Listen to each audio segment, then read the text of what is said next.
Welcome back. All right, so I want to take a look at the standings because we're approximately 20% of the way through the season. We got a bunch of games tonight. We got a bunch of games on Saturday. And so we're going to get past this 20% mark pretty quickly, right? So as the season just steamrolls along, I thought it was a good time to take a look and say, okay, which teams have overperformed so far? Which teams have underperformed? And which ones are right about where we expected them to be? Which ones are above expectation, below? You guys can let me know in the comment section below which ones you agree with. I'm going to do this in order of the standings, right? And I think it's only right to start with, let's start over here. Let's start at the bottom. We'll start with the Anaheim Ducks. They're 32nd overall. They're 5-10-1. Their points percentage, 344. Points percentage is important because there are some teams that are in a position right now that might make you feel better about them than they're actually playing, or might make you feel worse about them than they're actually playing. But in Anaheim's case, their points percentage is the worst, and they only have 11 points, which is tied with Columbus, but they've played the one extra game. So I'm going to say that in terms of whether they're over or under where we expect them to be, I'm going to put Anaheim under. I don't know that we had Anaheim as the lowest ranked team in the league at this point in the season. I don't think that was the prediction, but there they are. Like I had expected them to be near the bottom, but this is probably an underachievement, and they don't have a single win in regulation, so there's that. Columbus 5-9-1. Their points percentage 367. It is the second lowest number on the board, and yeah, they're underachieving as well. Definitely underachieving overall. And people who skip to the end of this and they're like, is this for over and under on gambling for tonight's games? Nope. So yeah, 5-9-1 for Columbus is not what was expected. And then to get to Vancouver, same. Vancouver 5-9-3, 382 is their points percentage. So in your face, Anaheim. Says no one. But yeah, I would say they're underperforming. And I'm going to the game tomorrow night in Vancouver against LA, so I don't know, maybe I'll start a chant. You guys are underperforming. We expected more from you. When are we going to start seeing some wins? We're tired of mediocrity. I might need to really punch that one up a bit. I'm not sure that I can that's a lot of words. But yeah, and I don't think it'll fit on a sign. So for Vancouver, they've definitely underachieved to this point in the season. I don't think there's any argument there. Ottawa, 6-9-1. Their points percentage, 406. So not great there either. And yes, we are looking at another team that has underperformed. Ottawa, there are some games they probably should have won and didn't, but every team kind of has that argument at some point in time during their season. And eventually you got to start winning those games. So what Ottawa's going to need to do is win some games they probably shouldn't have, get some puck luck. But at this point, they've underachieved. Now, here's the thing. Arizona's 6-8-1. They have a 433 points percentage. I'm going to go ahead and say it. To this point, they have overachieved. They are at 13 points, which is only a couple of points clear of last overall, sure. But I mean, the expectation usually is Arizona's going to have a rough start. And Arizona's had a couple of seasons where they've had a long time waiting for that first win of the season. And this year, they look good. They don't look like winners. Let me make this clear. They don't look like winners, but they look good. They look better than expected. There's a lot of, like Michelli's the latest now. It's kind of come out of nowhere and looks good for them. So there's always somebody coming out of the woodwork. You see a guy like Boyd that's turned his career around. Honestly, I think Arizona overachieves every year. Once they get good, once they have the solid foundation of players and they start improving, they can improve quickly. Buffalo 7-10. Yeah, they're an underachiever at this point. 412 points percentage means their points percentage is below Arizona's. If this trends the way that it could, Arizona could finish ahead of Buffalo and San Jose if the points percentage stays the same. Arizona could end up 6 or 7 spots from last overall, which would make it more difficult for them to get the number 1 draft pick. Buffalo doesn't want to be in a position to get the number 1 draft pick. Buffalo wants to be getting better. And early in the season, it looked like they were better. And now, they're just not. They've lost 7 in a row. St. Louis, they won 3, lost 8. Now they've won 4. They're looking to win 5. But overall, that 8-game losing streak puts them in the under as well. So this is why I wanted to start with this side first, because I thought, this one's going to be pretty predictable, and pretty much there won't be any argument about whether or not a team is overachieved or underachieved. For St. Louis, definitely underachieving compared to what was expected. San Jose, I can't say over or under for them. I'd say they're right about where they were expected to be. They're 6-9-3, 417 points percentage, which is worse than St. Louis, but it is better than Buffalo's. So I think overall, San Jose's probably performed about where we expected them to. 6 wins in their first 18. Yeah, that sounds about where I'm not overly surprised. If anything, the 3-game winning streak they're on right now and the fact that they've been playing well lately is more of a surprise to me than anything. Chicago, 6-7-3, 469 is their points percentage. It's hard to say that they're overachieving right now. They've started to lose those games. I'll say Chicago's right about where it was expected, and they're trending in the direction we thought they would at the start of the season. So those are the first two that I'm saying, yeah, that's about where we would have expected them to be. Chicago declaring before the season it was a rebuild, though Luke Richardson, the coach behind the bench, doesn't feel like losing. And he's done some magical work with Jared Tenorti. But in general, Chicago, I would say, is right about where they were expected to be. Pittsburgh, I think it is impossible not to say that Pittsburgh has underperformed. They got off to that 4-0-1 start. They're 2-7-2 since then. And it has been tough. And every time it looks like they're getting it together, they lose the next one. So, yeah, for Pittsburgh, overall, rough experience. I would say that under is definitely where I would throw them. Nashville, same. 7-8-1, 469 points percentage. So the same points percentage as Pittsburgh and Chicago. Chicago was expected to be there. Nashville was expected to be on this side of the board. At least in this column, I would think, because this is your top 10. This is 11 through 21 and 22 through 32. So I think that Nashville was expected to not be in that last column and to be below 500 at this point in the season. I would also point out there are a lot of teams right now with a points percentage below 500. That's unusual for the NHL. I don't expect that to continue. Washington, are they in the under as well? Yep. Yeah, I would say under for them too. 7-9-2, 444 points percentage. Expected to likely stay where they were, which was in the playoffs. And right now they don't look like a playoff team. Minnesota, 7-7-2, 500 points percentage. It feels like there's a lot of unders, doesn't it? So we get these expectations and they don't get met. I think Minnesota was expected to be better than what they are to this stage. Only 500. Maybe part of it is that there's so many teams with records that aren't quite what we expect. But don't worry. There will be some overs on this board as well. It's not going to be just everybody's under and haha, April Fools in November. So yeah, Minnesota, 7-7-2. Calgary, it's tough to say. 533 points percentage. They're 7-6-2. However, there's new players in the lineup. There's an adjustment process.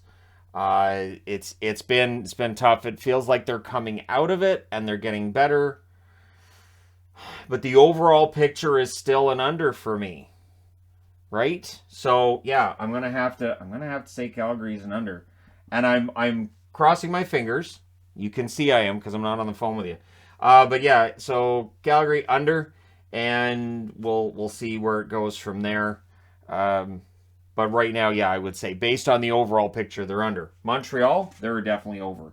8-7-1, 531 points percentage, and nobody expected them to be above 500 at this point in the season. It's kind of trending in the direction that we thought it would, but at this point it hasn't. Philadelphia also over. 7-6-3, 531 points percentage, and there were discussions of whether or not Philadelphia would be in the position Anaheim's in. How bad could this be? It's going to be hilarious watching John Tortorella run this team that just is not very good. Well, so far, Philadelphia has overachieved. It is trending in the other direction, 3 wins in their last 10. Colorado, 8-5-1, 607 points percentage. I'm going to put the line. Why? Because they have turned it around. I know they lost their last game, but yeah, they're playing well, and I expect that to continue. They're against Carolina tonight in Carolina. We'll see how that goes, but yeah, I would say Colorado's right around where we expected them to be. There's a little bit of a hiccup at the beginning of the season, but they'll be fine. For the Oilers, it is hard not to put them as an under. Really is. 529 points percentage, 9-8 record. And last night was an example of, I think the expectation I had going into the third period was they should come back and beat LA. They're at home. They're wearing those spiffy reverse retro jerseys, but they didn't get it done. And I would say that they have underachieved, and Campbell has been a part of that. And so that's an issue. Detroit, 7-5-4, 562 is their points percentage. I'm going to put them right here. Notice that the 607 points percentage for Colorado puts them ahead of everybody in this column and ahead of Florida. So by points percentage, they go into the top 10. Detroit, not so much. However, they've won 7 out of 16 games. I think they're right around where we expect them to be. I didn't have them in the playoffs this year. So if they end up winning 7 out of every 16, they'll probably finish outside the playoffs. But they're getting better, right? They're trending in the right direction. That's really the key thing if you're a Wings fan. Make sure they're trending in the right direction. For the New York Rangers, 8-6-3, 559 is their points percentage. Coming out of that run to the Final Four, I think the pressure was high on them, and I will say they've underperformed to this point. Shesterkin's looked human at certain points in time, which he didn't last year. Last year was fantastic all the way through. So that might be part of it, but in general, it's not the same. It's not the same. So for the New York Rangers, I would say they've underperformed to this point. Tampa Bay, 9-6-1, 594 points percentage. And I would say Tampa's right around where we would expect them to be. Again, coming out of the Stanley Cup final, their third straight. Some new faces in the lineup, some players they've lost. Not that surprising. They'd have some tough results early in the year, but it feels like they're getting better. That game against Dallas, they were fantastic. Seattle at 8-5-3, not 85-3. That'd be weird. Or 8-53 would be terrible. But 8-5-3, 594 points percentage. Yeah, Seattle's in the over. Seattle was not expected to be better. Seattle was expected to be right around where St. Louis is at 7-8, and I think that would have been considered a success story. So 8-5-3 is an over for me when it comes to Seattle. Florida 9-6-1, 594 points percentage. They're not performing as well as last year, but I don't think we expected them to. So for Florida, I would say they're right around where we would have expected them to be. For Winnipeg, 9-4-1, 679 points percentage. So again, they would actually be ahead of everybody on the board except the top 3. So for Winnipeg, I'll go ahead and say over. I don't know for how long. I don't know how long they hold on to this, but I'll say over. Then you got Dallas, 9-5-2, 625 points percentage. That's a high points percentage. They're on pace for pretty decent number this year. And I would say that they've overperformed at least a little bit. The expectation I had was, well, Robertson wasn't in training camp. Could be a slow start for him. No. That's a resounding no. I really have to stop saying that. I said it about Nylander. Really wasn't a problem for him either when he signed with Toronto. And now that's been the case here, and it's been the case with other players. There are cases where it does make a difference with a player not having training camp, but for the elite, top-notch guys, not really. Toronto, 9-5-3, 618 points percentage.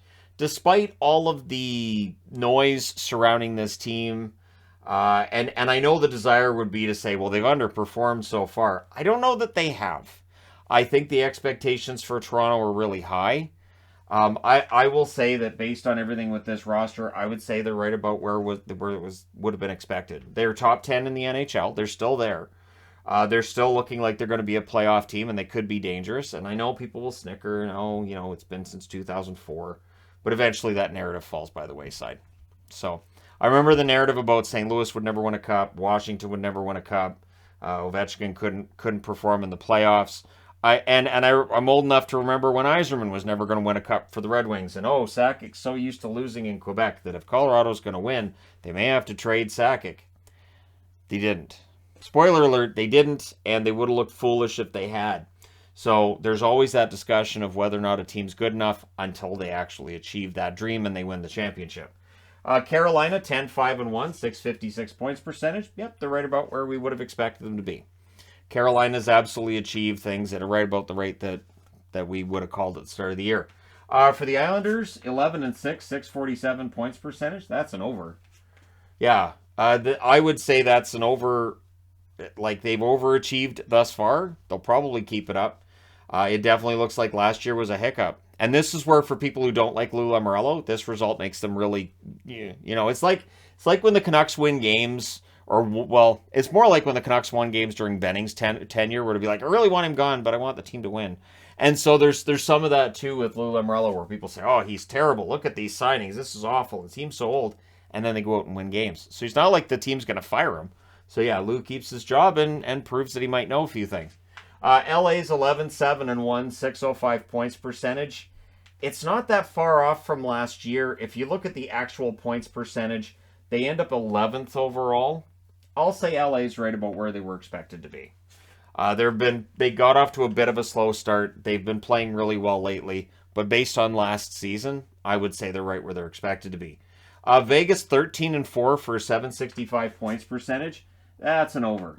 It's an over because while there were many that expected them to be back in the playoffs, and definitely without all the injuries they had last year, that definitely has helped. But I don't know that anybody expected a 13-2 start, which is now 13-4. But still, that's a pretty good number. And so yeah, Vegas at 13-4, not bad. New Jersey at 13-3, 812 points percentage. I mean, I could put the line and say, oh, they're right where we expect them to be. That'd be a lie. That'd be a big fat lie. The New Jersey Devils have absolutely overperformed expectations. The 10-game winning streak on the line tonight in Toronto. We'll see how it goes for them. But yeah, it's been quite the story, and I've been quite impressed. Boston's 14-2, the number one overall. This is my Swayman jersey, which actually in the move I had lost track of, and Yvonne found it yesterday. So I'm very glad that it's okay. It's intact. It's all fine. With kittens, you do worry. 14-2. They found it and they tore it up. 14-2, 875 points percentage for Boston. That's an over. I had expected Boston to fall. I had figured, they're without McAvoy, they're without Marchand. I don't know that I think this team is going to keep pace. I figured somebody in the East would probably fall off the pace. And I thought, yeah, it could be Boston. It turns out it's both Pittsburgh and Washington that have fallen off the pace. But, I mean, the season's still young enough that they can turn it around. But it does get more and more difficult. And if you look at this board overall, you can see how tough it is, even though we've got so many games left, for a team that's in this situation here to end up threatening teams that are top 10 or top 15, top 16, right? So that's 11, 12, 13, 14, 15, 16. So the cutoff line would be Colorado, right? So for your top 16 in the NHL, so if you're the Canucks, you have to either pass Colorado, Edmonton, Seattle, Winnipeg, Dallas, LA, Vegas. Like, it's not easy, right? So even though the West has been, ridiculed as being more mediocre than the East, and I get why that's there and why that belief exists, but it's not easy to climb back into the playoff picture. So for teams that have the under, they may very well end up missing the playoffs, including, surprisingly, the Buffalo Sabres, who, if I had done this video, say 8 games into the season at the 10% mark, they would have been on the over, and now they're under. It's remarkable they've gotten there as quickly as they have. But let me know your thoughts in the comment section below, as always. Which team do you think is overachieved or underachieved? And you're not in complete agreement with me on that, because, hey, that's fine too. Let me know your thoughts. Thank you guys so much for all your support. Don't forget to hit like and subscribe if you're browsing right through you just happened upon this video. Thank you guys so much for all your support. I will talk to you again soon.